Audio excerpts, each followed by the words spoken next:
My name is Robert King. I'm 45 years old, and up until 10 months ago, I thought I had life figured out. I worked as a construction project manager in Orlando, Florida, making a steady $85,000 a year, nothing extravagant, but enough for my wife, Victoria, and me to live comfortably in our modest three-bedroom house on Maple Street in College Park. Victoria and I had been married for 8 years.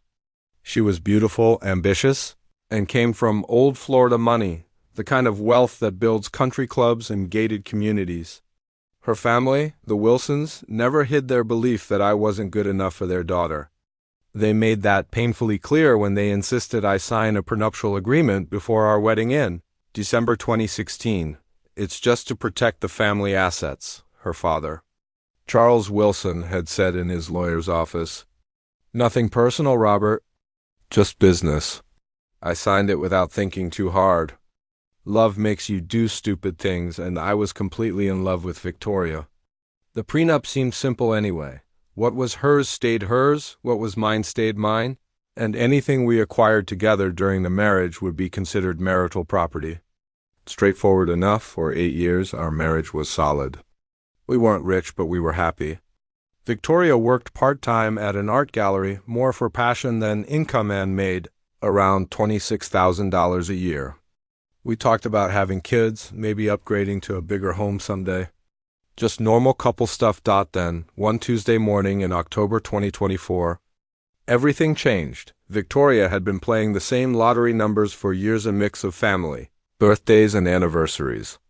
Someday these numbers will make us millionaires. She'd always joke that Tuesday she was right, we won $12 million. After federal taxes, Florida doesn't tax lottery winnings. It came to about $8.1 million. I remember staring at the winning ticket that evening in our kitchen, barely able to breathe. Victoria was screaming, jumping up and down, calling her parents. "We're rich, Robert," she shouted, wrapping her arms around me. "We're actually rich." For about 10 minutes I thought our lives had changed for the better, but that night, her entire family showed up at our house, her parents, her brother David, even her snobby Aunt Margaret, who normally pretended I didn't exist. They were celebrating, popping champagne, making plans, but something felt off. Their looks toward me were different. Conversation stopped when I entered the room. Victoria seemed different, too colder, distant. Over the next few days, the distance grew. Victoria had long, private phone calls with her family. She'd step outside whenever I got near. When I asked about what we should do with the money, she dodged the question. "We need to be smart, Robert," she'd say. "My father knows people, financial advisors. We have to protect our windfall." Our windfall. That word suddenly felt fragile. 3 weeks after the win, on November 2nd, Victoria sat me down in our living room. Her parents were there too, my first sign that something was seriously wrong. "Robert," she began, sounding formal and rehearsed, "we need to talk about our situation." Charles cleared his throat. "Son, this lottery win changes everything. Victoria's windfall needs proper protection." "Our windfall," I corrected. "We're married. What's hers is mine, what's mine is hers." The room went silent. Patricia exchanged a look with her husband. David smirked. "Actually, Robert," Charles continued, "that's not how this works. Lottery winnings can be considered personal property, especially when I asked, but before he could finish, Victoria spoke. "Robert, I think we should separate for a while. This money, it's mine." I picked the numbers. It felt like someone had punched me in the chest. "What are you saying, Victoria?" "I want a divorce," she said quietly, not looking at me. "And I want you to move out today." Charles leaned forward. "The prenup protects both parties. Victoria's lottery win is her separate property. You're not entitled to any of it. 8 years together, thrown away like trash the moment real money entered the picture." "I see," I said. "So this has all been planned." "Nothing was planned," Victoria snapped. "But now that we have this opportunity, I'm not going to let anyone take advantage of me." Take advantage. That's what she thought our entire marriage was. "Fine," I said, standing up. "I'll pack my things." Victoria looked relieved. Her family looked satisfied. They had no idea what they'd just done that night.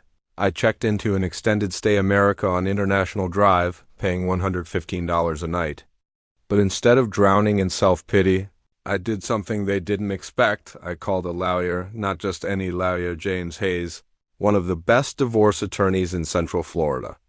His consultation fee was $600, but it was worth every penny, Mr. King, he said the next morning as he read through the prenup I handed him.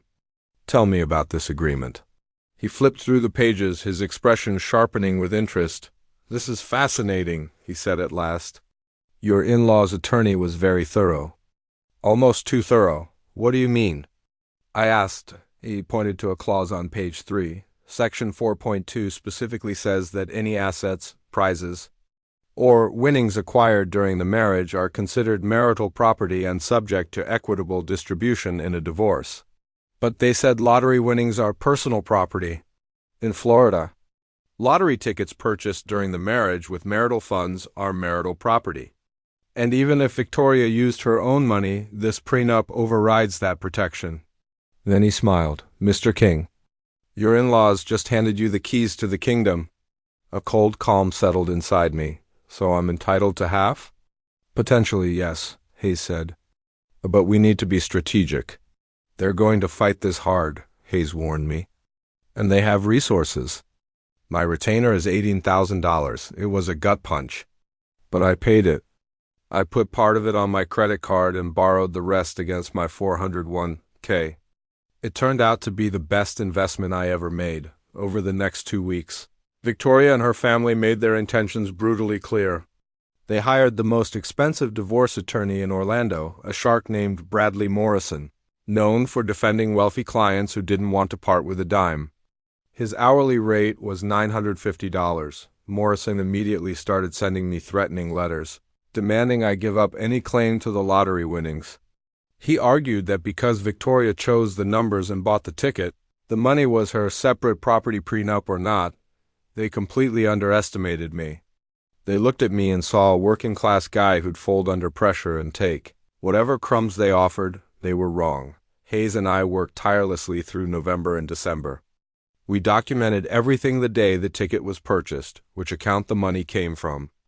Even the fact that Victoria had used our joint Wells Fargo account to buy lottery tickets for years, but the real breakthrough came when Hayes discovered something beautiful buried in Florida state law. Robert, he said during one of our strategy sessions in late December, Florida Statute 61.075 is extremely clear about lottery winnings acquired during marriage.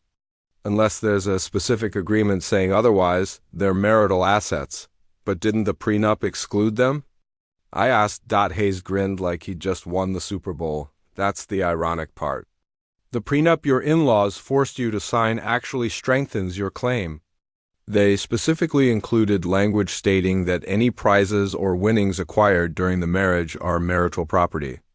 They were so obsessed with protecting their existing wealth, they accidentally handed you rights to future windfalls. Meanwhile, Victoria was living her best new money fantasy. In November alone, she bought a brand new BMW X5 for $87,000, spent thousands on designer clothes, and even put down a $750,000 deposit on a waterfront condo in Winter Park. Her Instagram was full of photos from luxury restaurants like the Ravenous Pig and shopping sprees at Mall at Millenia. She was burning through our money and documenting it all publicly. The divorce proceedings officially kicked off in January 2025. Morrison came out swinging.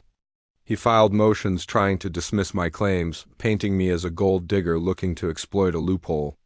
During our first court appearance at the Orange County Courthouse on January 15th, he strutted around in a $2,000 Armani suit like he owned the place, making snide comments about opportunistic spouses to anyone within earshot. Your Honor, Morrison said confidently, Mr. King is attempting to claim half of winnings that his estranged wife obtained, purely through her own intuition and personal financial risk. She selected the numbers based on her family's significant dates. She bought the ticket with her own funds. This is clearly separate property. Judge Patricia Henderson listened without expression. She'd been on the family court bench for 18 years and was known for being fair and meticulous. When it was our turn, Hayes stood. Your Honor, Florida law is quite clear on this matter. More importantly, the prenuptial agreement drafted by Mr. Morrison's clients explicitly states that any prizes or winnings acquired during the marriage are marital property. Morrison scoffed loudly.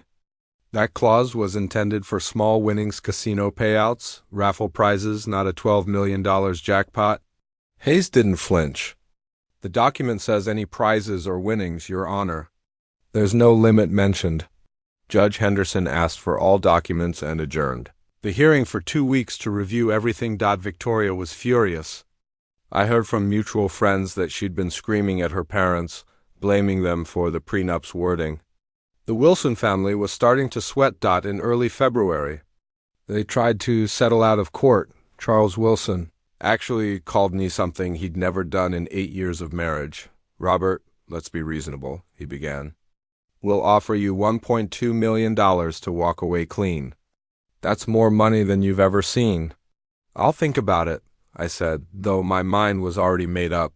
2 days later, Victoria herself showed up at my extended stay motel. She looked worn down, tired, stressed, and nothing like the glamorous woman posing on Instagram. Robert, please, she begged. We can work this out. I was scared, okay? The money. It overwhelmed me. My family got in my head. Scared of what, Victoria? I asked, sharing our good fortune. I'll give you $3.2 million, she said desperately. $3.2 million, Robert. We can both start over. I looked at the woman I'd loved for 8 years and felt nothing but pity. It was never about the money, Victoria, I said quietly. It was about respect.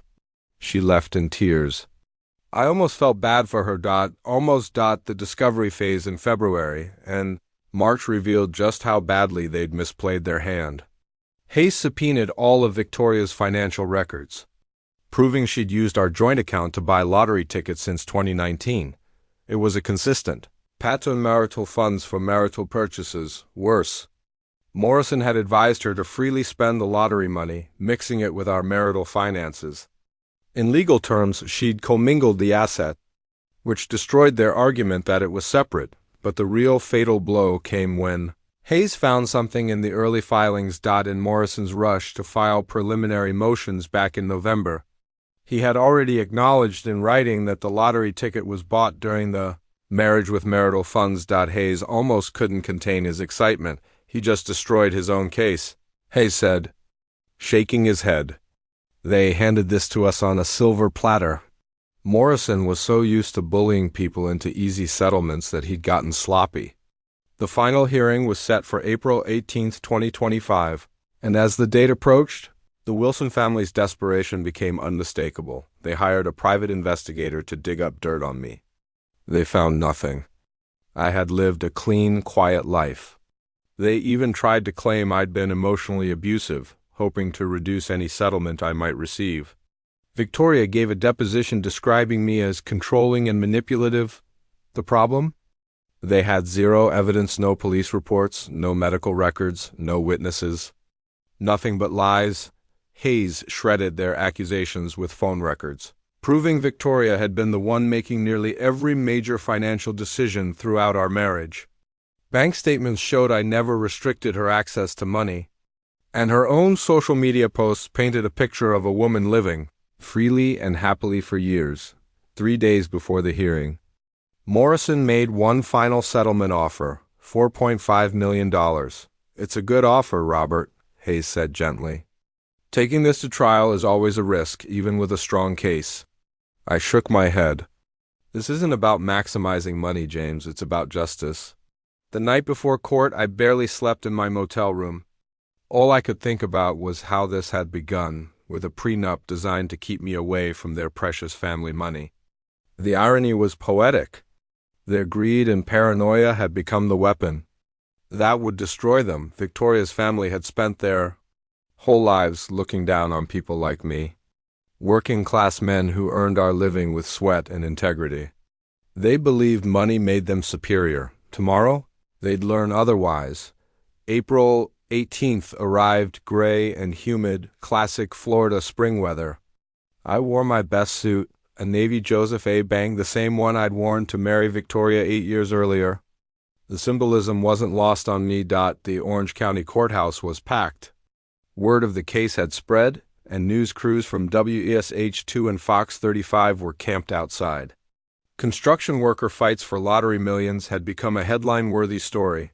Victoria sat beside her family, looking pale and shaken. Morrison leaned in close, whispering last-minute instructions. Probably sensing the disaster that was coming. At exactly 9 a.m., Judge Henderson took the bench. We're here for the matter of King versus King, case number 2025-002847. Mr. Morrison, you may present your opening argument. Morrison stood, trying to look confident, but his hands trembled. Your Honor, this case is about a vindictive husband attempting to steal money he had no part in earning. Mrs. King selected the numbers, purchased the ticket, and won the prize through her own actions. Hayes didn't react. He just took notes calmly on his yellow legal pad. Morrison continued for 20 minutes, claiming lottery winnings were personal property and insisting the prenup never intended to cover such an unforeseeable windfall. He even called me a gold digger without using the term, but making the implication crystal clear when he finally finished. Judge Henderson turned to Hayes. Mr. Hayes, your opening statement. Hayes rose slowly. Your Honor, this case is remarkably simple. We have a prenuptial agreement drafted by the opposing party's own attorneys that clearly states any prizes or winnings acquired during the marriage are marital property. Florida law supports this. And we have extensive documentation proving the lottery ticket was purchased with marital funds. He paused, glancing at Morrison. The defendants are asking this court to ignore their own contract because they disliked the outcome. The evidence phase was brutal for Victoria's side. Hayes presented bank records showing years of lottery ticket purchases from our joint Wells Fargo account. He showed how Victoria had commingled the winnings with other marital funds. He even produced the exact receipt from the Wawa gas station on Colonial Drive where she'd bought the winning ticket paid for with our joint debit card at 3:47 p.m. on October 8, 2024. Morrison's cross-examination was weak and unfocused. He kept trying to argue Victoria intended to keep the money separate, but legal intention means nothing once the funds are mixed. Then came the moment I'd been waiting for. Hayes pulled out a stack of documents and read directly from one of Morrison's early filings. Mr. Morrison, in your preliminary motion dated November 18, 2024, you wrote, and I quote, "The lottery ticket in question was purchased during the marriage with funds from the marital estate. Do you recall writing that?" Morrison went ghost white. That was a misstatement. A misstatement you signed and filed with this court under penalty of perjury? Hayes asked. Yes. Judge Henderson leaned forward. Mr. Morrison, are you telling this court you filed false documents? No, Your Honor. I meant, Hayes cut in. Your Honor, the opposing counsel's own filing supports our exact claim. He acknowledged the ticket was purchased with marital funds. The Wilson family looked like they'd been punched in the stomach. Charles's expensive Brooks Brothers shirt was drenched in sweat. Patricia kept shaking her head in disbelief. Victoria took the stand next. Morrison had clearly prepped her, but she was rattled and emotional. Double quotes, Mrs. King. Hayes began, you testified you always intended to keep the winnings separate. Correct? Yes. Then why did you deposit all $7.2 million into your Bank of America personal account, which you also used to pay marital expenses? I needed somewhere to put it. You had a separate account at SunTrust, correct? One your husband has never touched. Yes, but an account containing over $63,000? Yes. So you had a place to keep the funds separate, but you chose not to. Instead, you mixed them with marital assets and spent them freely. Correct? Victoria looked helplessly at Morrison, but he couldn't save her. I guess so. Hayes lifted another document. You bought a BMW X5 on November 15th, 2024, 5 days after depositing the winnings, correct? Yes. Price? $87,000, using the lottery money? Yes. Did you consult your husband? We were separated. Ma'am, you didn't file for divorce until November 20th. You were very much still married. I'll repeat the question. Did you discuss the purchase with your husband? No. Court recessed for lunch at 12:30 p.m. in the hallway. Charles approached me one last time. Robert, this is madness. We'll appeal whatever she decides. This could drag on for years. That's your choice, Charles, I said. But I've got time. And a good lawyer. The afternoon session was mercifully short. Judge Henderson had reached her decision. I've reviewed all evidence and applicable law, she began. The prenuptial agreement signed in December 2016 is clear. Section 4.2 explicitly states that any prizes or winnings acquired during the marriage are marital property. Florida Statute 61.075 supports this interpretation. Victoria began to cry. Furthermore, the judge continued, the defendant's actions in commingling the winnings with marital funds demonstrate her own recognition that the money was not separate property. She paused. Therefore, I am awarding Mr. King 50% of the net lottery winnings, totaling $4.05 million. Mrs. King, you have 60 days to liquidate assets if necessary. Bang! The gavel hit the bench at 2:22 p.m. outside the courthouse. Reporters swarmed. I ignored most of them until one from Channel 9 asked, Mr. King, how does it feel to win? I thought for a moment. Justice always feels good, I said. 2 months later, in June 2025, I used part of my settlement to buy a small construction company from a retiring contractor. Today, King Construction employs 38 people and focuses on affordable housing throughout Central Florida. Victoria wasn't so lucky. She had to sell her BMW, cancel the Winter Park condo, and liquidate most of her designer purchases to pay me. Last I heard, she was working at her father's real estate office in Winter Garden, making $42,000 a year. The Wilson family never spoke to me again, and that was perfectly fine. They revealed who they really were the moment they thought money made them powerful. In the end, they weren't defeated by me. They were defeated by their own greed. Sometimes the best revenge isn't revenge at all. Sometimes it's letting people live with the consequences of their choices. They forged the weapon that destroyed them. I just had the courage to use it. If you enjoyed this story, hit like, leave a comment, and subscribe for more. Thanks for watching, and I'll see you in the next one.